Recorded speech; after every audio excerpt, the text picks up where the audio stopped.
Во делот на децентрализацијата, со цел поблиски и навремени услуги за земјоделците, Министерството за земјоделство, шумарство и водостопанство ја предложи, а комитетот ја одобри идејата за предавање на надлежностите и кадарот од централната на локалната власт, односно на општините. Оваа идеја би подразбирала предавање на надлежностите во делот на прибирање на закупнината од државното земјоделско земјиште. Односно, општините би предлагале слободни површини за давање под закуп и би ги ставале корисниците во владение. Исто така, со самата децентрализација би се отворила можност земјоделците да поднесуваат барање за субвенции во секоја општина, наместо во подрачните единици на Министерството.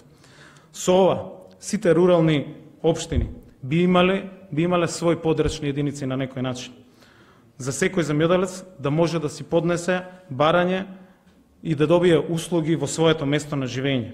Како, например, земјоделците од Липково, наместо во општина Куманово и во подрачната единица на Министерството во Куманово, од 1.1.2019 би можеле да ги поднесуваат барањата таму каде што живеат во општина Липково.